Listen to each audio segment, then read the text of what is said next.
The thick canopy of the jungle stretched endlessly, an emerald sea that swallowed the horizon. The air hung heavy with humidity, the scent of damp earth and decaying leaves filling every breath. In the heart of this untamed wilderness, a group of explorers ventured deeper into the unknown, driven by a mixture of curiosity and desperation. They were seeking something that many considered a myth, an ancient relic hidden within the heart of the wild, whispered about in hushed tones by villagers who feared the spirits of the jungle. Leading the expedition was Marcus Hale, an archaeologist whose obsession with lost civilizations had consumed most of his life. His rugged face bore the lines of countless expeditions, but his eyes held the glint of someone who is still searching, still chasing a dream just beyond his grasp. Beside him walked Amelia Carter, a seasoned survivalist whose every step seemed calculated, her gaze scanning the dense undergrowth with an unshakable focus. Then there was Ben, the team's navigator, constantly adjusting their course with an old, dog-eared map, tracing paths that no longer existed, if they ever had at all. They had been trekking for days, pushing through the dense foliage, their supplies dwindling, their nerves fraying. The jungle was alive with sound, the chattering of unseen creatures, the distant roar of a predator claiming its territory, the eerie rustling that always seemed to follow them, as if the jungle itself was watching.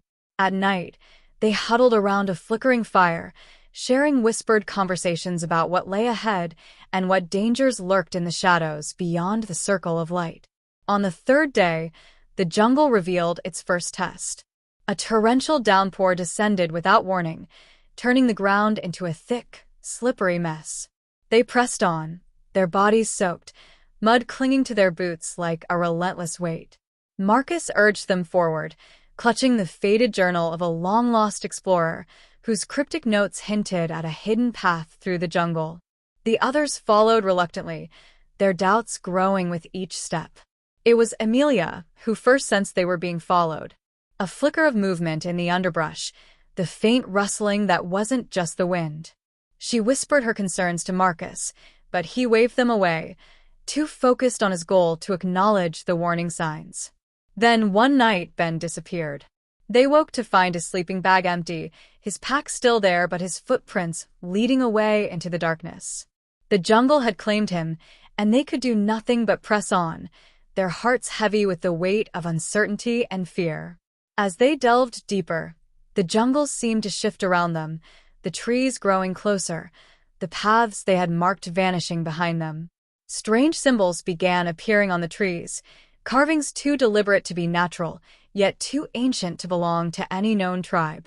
Marcus grew more excited with each discovery, convinced they were on the right path, while Amelia's unease deepened. One evening, they stumbled upon an ancient ruin hidden beneath layers of vines and moss. The crumbling stone walls were etched with intricate patterns that seemed to pulse in the fading light. In the center stood a pedestal, its surface worn smooth by time, yet still bearing the faint outline of a symbol that matched those in Marcus's journal. He approached it with reverence, running his fingers over the stone, his breath hitching in anticipation. But before they could investigate further, the jungle pushed back. A deafening roar echoed through the trees, and before they knew it, they were running, fleeing from a shadowy figure that moved with unnatural speed. They stumbled through the darkness, branches clawing at their skin, roots threatening to trip them at every turn. They found shelter in a cave, their breaths ragged, their bodies trembling. Marcus clutched the artifact he had managed to pry from the pedestal, his hands shaking with a mixture of triumph and fear. Amelia, her instincts screaming, urged them to leave it behind, but Marcus refused. Their journey back was even more perilous. The jungle no longer felt indifferent, it felt hostile. Strange whispers echoed through the trees, and the air grew thick with an oppressive silence.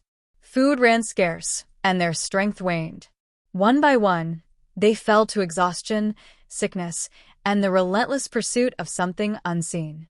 By the time they emerged from the jungle's grip, only Amelia remained, the relic still clutched tightly in her hands.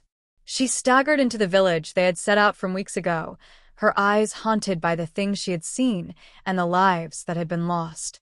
The artifact, once thought to be a treasure, now felt like a curse. As the village elders examined it, their faces darkened with recognition. They whispered among themselves, their eyes flickering to Amelia with a mixture of pity and fear. She knew then that the jungle had never intended to let them leave unchanged. And though she had escaped, she would forever carry the weight of what they had disturbed in the heart of the wild.